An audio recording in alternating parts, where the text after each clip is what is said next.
Headlines. South Korean President Park Geun-hye holds a rare sit-down with the visiting governor of Tokyo, bearing a message from Japanese Prime Minister Shinzo Abe, vowing to improve strained ties between Seoul and Tokyo.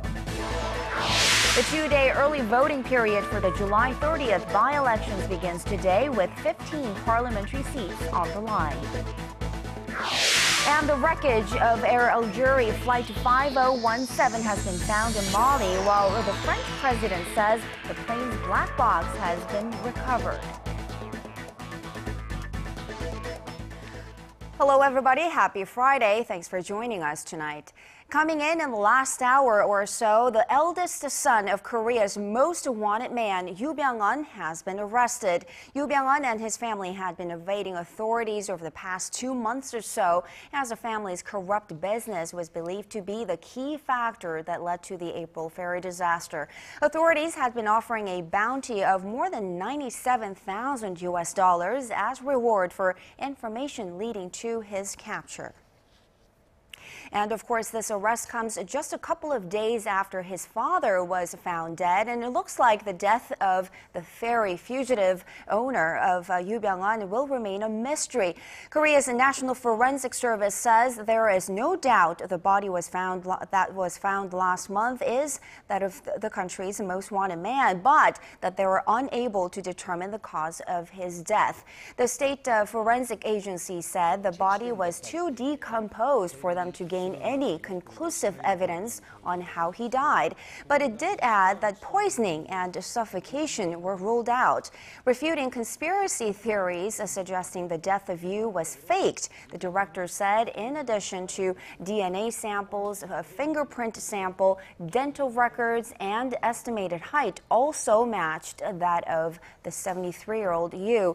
Mr. Yoo, who was believed to be the key figure in the probe of the April ferry disaster, disappeared shortly after the disaster and was found dead last month. And in other news, President Park Geun-hye sat down with visiting governor of Tokyo on this Friday in Seoul, and he had a message from her Japanese counterpart Shinzo Abe that he wants to improve the strained ties between Seoul and Tokyo. Choi Yoo-sun has more. In a rare meeting with a Japanese politician on Friday, President Park emphasized that without a correct understanding of history, Korea and Japan will not be able to build a trust-based relationship. During talks with Tokyo Governor Yoichi Masuzoe, the president referred to a nation's territory as its body and its history as its soul. She said that harming a country's soul shakes the foundation of that nation. She also said that cooperation between the two neighboring countries was essential for peace and stability in Northeast Asia, and that politics shouldn't get in the way of bilateral relations. The Korean leader's remarks came after Masuzoe delivered a message from Prime Minister Shinzo Abe, who said he intends to work towards mending ties with Seoul. Bilateral ties have soured over Japan's repeated whitewashing of its colonial-era atrocities and claims to Korea-controlled Dokdo Island. President Park then cast light on the unsettled issue surrounding Korean women forced into sex slavery by the Japanese military during World War II. 특히 군대 위안부 문제 같은 것은 두 나라 사이의 문제뿐만 아니라 또 보편적인 여성 인권에 관한 문제이기도 하기 때문에 좀 어떤 진정성 있는 노력으로 잘 풀려 나가기를 기대하고 있습니다. The Korean president also asked the Tokyo governor to ensure the safety of Koreans and their businesses in Japan in the wake of anti-Korea protests carried out by some interest groups. Friday's talks between President Park and Masuzoe are considered to have reflected both Seoul and Tokyo's willingness to engage. But so long as the Abe administration continues to deny Japan's past wrongdoings, an improvement in ties seems far off. Choi Yoo-sun, ARIRANG News. Now, regarding one of the many issues that have strained the Seoul-Tokyo ties, a UN panel has urged Japan to provide a public apology and compensation to the victims of its wartime system of sexual slavery. Park Ji-won tells us more. Two victims of Japan's wartime system of sexual slavery visited the city of Glendale in California this week. It's where a monument dedicated to them and the thousands of other victims, a bronze statue of a young girl dressed in traditional Korean clothing, is set up. Please help us, the victims, receive an apology before we all die. Lee Ok-sun says she was abducted by Japanese soldiers when she was only 15 and sent to a military brothel. To this day, the Japanese government denies its military operated the brothels, despite a huge amount of evidence that shows the military did. The two women, now in their late 80s, spoke out against some Japanese Americans and Japanese officials who want the statue removed. They are saying really inhumane things. Both women will stay in the U.S. for another couple of weeks. They will travel to Virginia and New Jersey and to other monuments set up in memory of all those who suffered under Japan's cruel system of sexual slavery. Meanwhile, a UN panel is urging Japan to provide a public apology and compensation to the victims of its wartime sex slave victims before it's too late. The UN Human Rights Committee said Thursday, after reviewing the records of several countries, it's concerned about the re-victimization of the former sex slavery victims. The panel criticized the Japanese government for continuously denying its responsibility and even defaming the victims, rather than taking the necessary steps to help them. The committee, made up of 18 independent experts, also noted that every compensation claim brought by victims has been dismissed, and every call to ask for independent investigation on the sex slavery has been rejected in Japan. Park Ji-won, ARIRANG News. South Korea has urged North Korea to refrain from unilaterally changing regulations for South Korean workers at the Kaesong Industrial Complex. South Koreans found carrying devices like mobile phones into the business park now face a one-day entry ban. Previously, workers faced fines of around $100. Seoul's Unification Ministry said Friday that it sent a message to Pyongyang expressing regret over its recent implementation of stricter rules, calling for talks on the matter. Korean voters don't have to wait until Election Day to cast their ballots in the country's largest ever by-elections on July 30th. A two-day early voting period started today, opening a race that has greater significance coming off local elections in June, where no party could claim victory. Connie Kim tells us more. 2 days of early voting for the July 30th by-elections has begun. Those that cast ballots today and tomorrow will help determine the winners in Korea's largest ever by-elections, where 15 parliamentary seats are up for grabs. 6 of the vacant seats are in Seoul and Gyeonggi-do province, and analysts say winning the upper hand in those races may very well determine who won the election overall. 3 opposition candidates bowed out of their respective races on Thursday to circle the wagons around the Liberal candidate. In Seoul's Dongjakbi constituency, considered a barometer of public sentiment in the capital, the ruling party candidate is in the lead. According to the last opinion poll results released Wednesday, the ruling Saenuri Party candidate Na Kyung-won is in the lead by some 10 percentage points against her Justice Party rival No Hae-chan. Another district closely being watched is the Suwon-si district in Gyeonggi-do province, where the ruling party's Kim Yong-nam is in a heated race with former opposition leader Son Hak-kyu. Son had a slight lead of around 3 percentage points as of Wednesday. With just a few days to go before the by-elections, the ruling party lashed out at the opposition parties for unifying candidacies. The main opposition party also stepped up criticism of the ruling party, blaming it for delaying the passage of the special bill on April's ferry tragedy.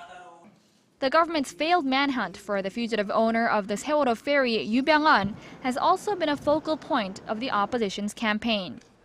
Despite the contentious issues, analysts don't expect a clear winner to emerge in these by-elections, much like in local elections in June. Connie Kim, ARIRANG News. Prime Minister Chung Hong-won, who promised earlier this month to root out corruption after April's ferry disaster, has launched a special task force with that very goal in mind.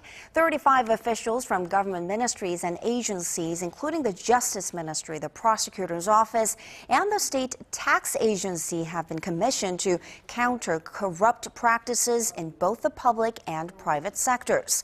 The Prime Minister said anyone convicted of corruption should not only face a severe punishment, but also be forced to cough up a greater amount than the gains made from their illegal activities.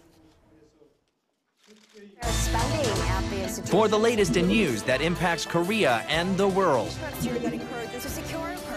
join Kang Chae-ri for a lively half hour that covers politics, business, international news, and much more. Live at 8 every weeknight on ARIRANG TV. Human Rights Council headquarters in Geneva on Thursday, finding ways to persuade. Remember the Korean government's $40 billion stimulus package announced yesterday? Well, here's another data point that very well supports the need for such stimulus. Korea's July Consumer Sentiment Index dropped and went right back to where it was right after the April ferry disaster. Hwang Ji has the details. This department store located in the heart of the capital, Seoul, seems to be bustling with people as usual, but a sales clerk says that's only because it's the weekend. I feel like the number of customers dropped recently, and most of our customers during weekdays are tourists, not locals. Reflecting that, the Bank of Korea said Friday the nation's consumer sentiment index stood at 105 in July, down 2 points from a month earlier. The figure had rebounded in June, suggesting that Korean consumers might be returning to their spending habits, which changed after April's ferry tragedy. The index hovered at around the 108 level in the first 4 months of this year, but dropped to 105 in May following the disaster. The figure returned to that level this month, and experts say that reflects the nation's still sluggish domestic demand.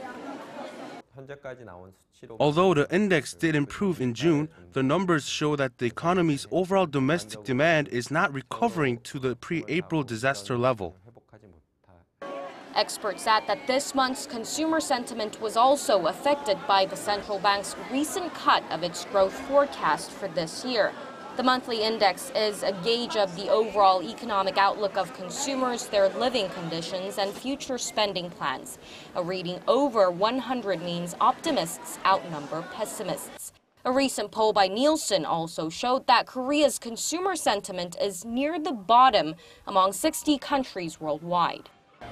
And the figures indicate a bumpy road ahead for President Park Geun-hye's new economic team and their attempts to pull the economy out of a low-growth rut by boosting domestic demand. Hwang Ji, ARIRANG News. And as we just saw in this report, with the slow demand and slow growth here in Korea, speculation is growing that the Bank of Korea may lower interest rates at its next policy meeting for the very first time in more than a year. Kim Ji-yeon reports. There's growing speculation the Bank of Korea will cut its interest rate in the latter half of this year, perhaps as early as next month.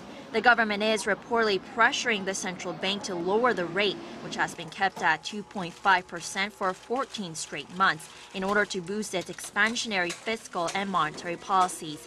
The nation's new economic team, led by Finance Minister Choi Kyung-han, announced on Thursday a $40 billion stimulus plan to spur growth by inducing spending and promoting corporate activity. The government request for a rate cut comes partly because it's too late to increase the supplementary budget, which could have been used to raise capital for the stimulus plan. The speculation of a rate cut is also being fueled by recent economic figures. The central bank announced Thursday that the economic growth rate in the second quarter inched up by a mere 0.6% from the previous quarter, lower than previous estimates. Those that support a rate cut say the move will induce domestic consumption, which was attributed as the main reason for the lack of growth from April to June. The plan is to reduce the amount of debt repayments, thus increasing the spending power of households. But some experts say cutting the interest rate is a double-edged sword that would actually increase household debt in the longer term and ultimately constrain domestic demand, since the policy would open the door for households to spend more despite their growing debt. Household debt will continue to rise even if the interest rate isn't lowered. It's something we have to work on in the long term. However, what's more important is what we're facing now, and that is to bring about economic recovery, possibly by lowering the interest rate. If the economy gets better, then domestic consumption will rise as household debt repayment improves. The Bank of Korea's next rate-setting meeting is scheduled for August 14th. Kim Jeong, ARIRANG News.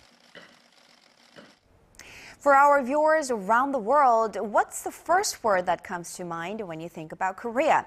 According to a recent survey conducted on 6,000 people from 17 different countries upon the request of Korea's foreign ministry, the most common response was technology. And Samsung was the next on the line, and followed by war and Psy's hit song Gangnam Style. Perhaps most shocking, more than 30% of those surveyed said they found it hard to differentiate between South and North Korea. Meanwhile, more than half of those who answered the survey said they would like to see Korea act as a bridge between advanced and developing economies throughout the world. The Korean government has laid out a new plan to foster the country's robotics industry over the next 5 years. The goal is quite simple and straightforward: become a global leader in this field. Kim Young-gil has more. The government is determined to forge a new path in the robotics industry and on Friday set up a roadmap for the next 5 years. The Ministry of Trade, Industry and Energy hopes to expand the use of robot technology across a number of sectors such as manufacturing, automobiles and education. Developing various types of robots has been a national project since 2009, and this year signals the start of the plan's second stage. It recommends the government to invest $2.5 billion by the end of 2018 in joint projects with robotics companies. By 2018, the government hopes to see the domestic robotics market grow to more than $6 billion.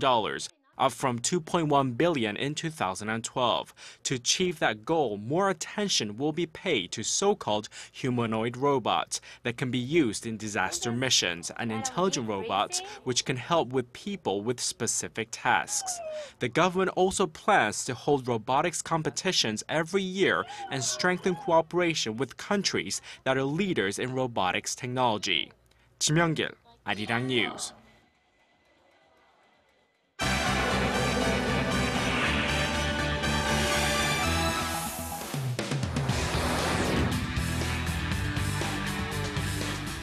Authorities have tracked down the wreckage of the Algerian passenger plane that crashed in southern Mali, claiming the lives of all 116 people on board.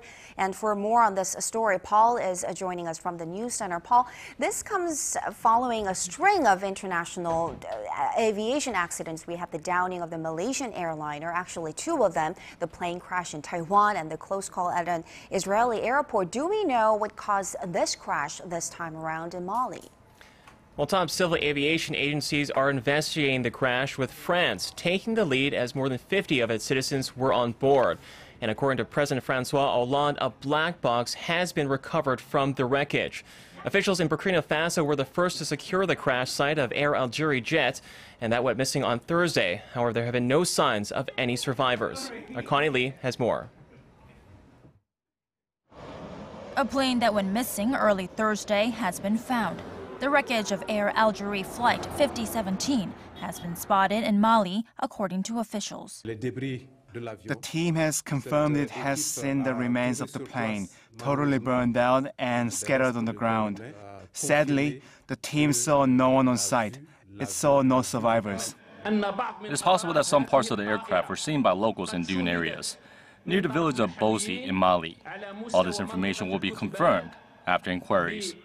It was supposed to be a 4-hour overnight flight from Ouagadougou to Algiers, Algeria. But the flight, carrying 116 people on board, including French and Spanish nationals, lost radar contact just 50 minutes after takeoff and now found crashed in Mali. Bad weather is being suspected as a cause. The flight had asked to change its route before losing contact because of a storm. The Air Algerie crash is the third plane disaster in a week.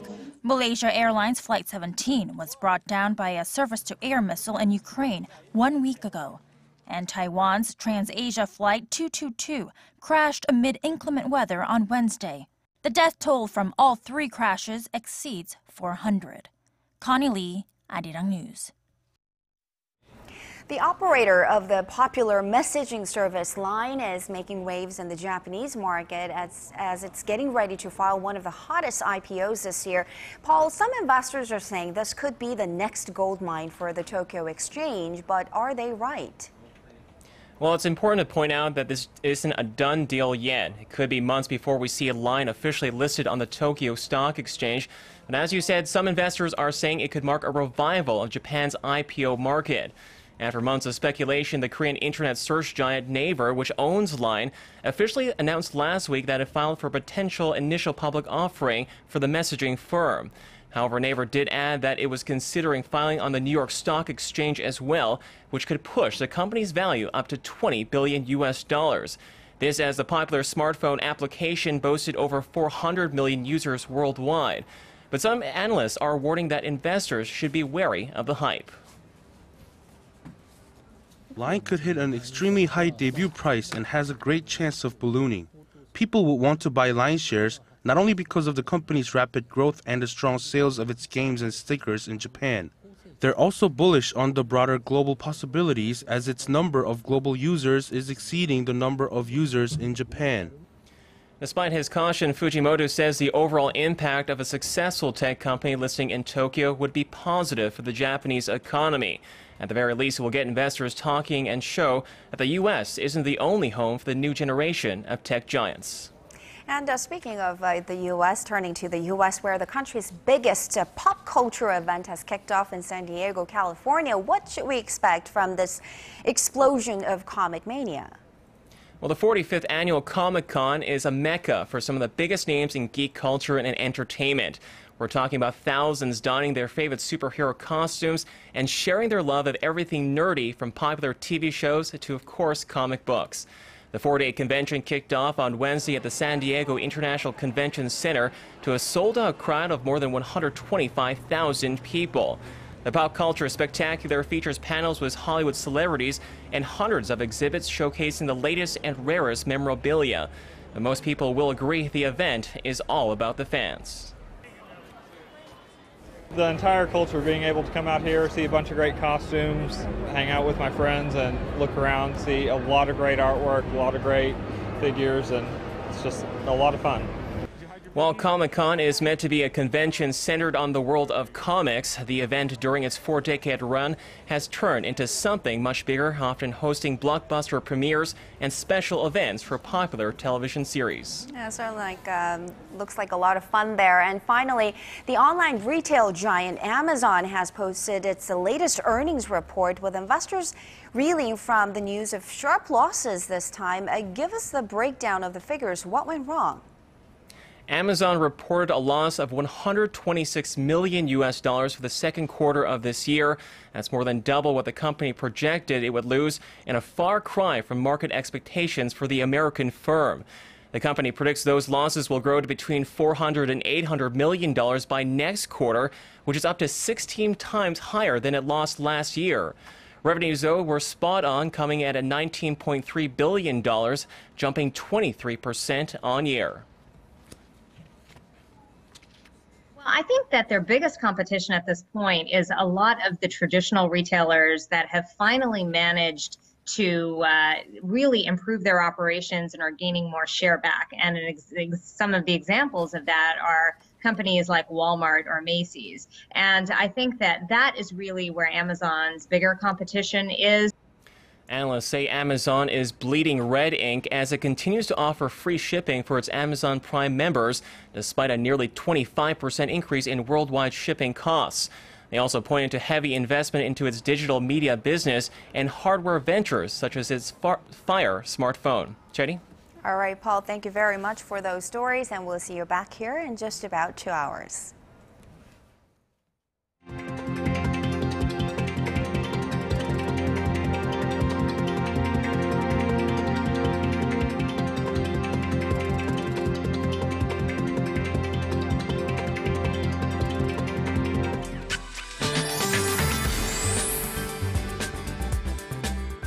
Happy Friday, everyone. I'm Kim Bo-kyung with your weather update.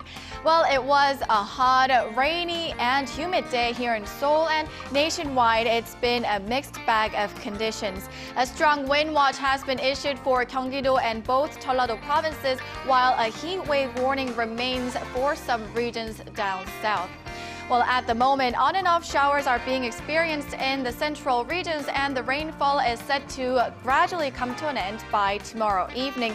But before that happens, we're looking up to 40 millimeters of precipitation in most regions, while 20 to 60 millimeters is forecast for Seoul, Gyeonggi-do province and parts of Gangwon. This round of showers has cooled down the mercury here in the central regions, but it is still sweltering hot down south, and areas may be in for tropical nights over the next few days. On to Saturday's readings. Seoul hits 27, while Daegu soars to a hot 34. Gwangju makes it to 33. On to other places. Jeju jumps to 33, Dokdo and Kumgang to 27 and 29. That'll do it for now. Have a wonderful Friday evening. Stay cool, and I'll be back with more updates after 10. See you then. All right, thank you very much, Bo-kyung, for that. And that will do it for this edition of ARIRANG News. Thanks for watching.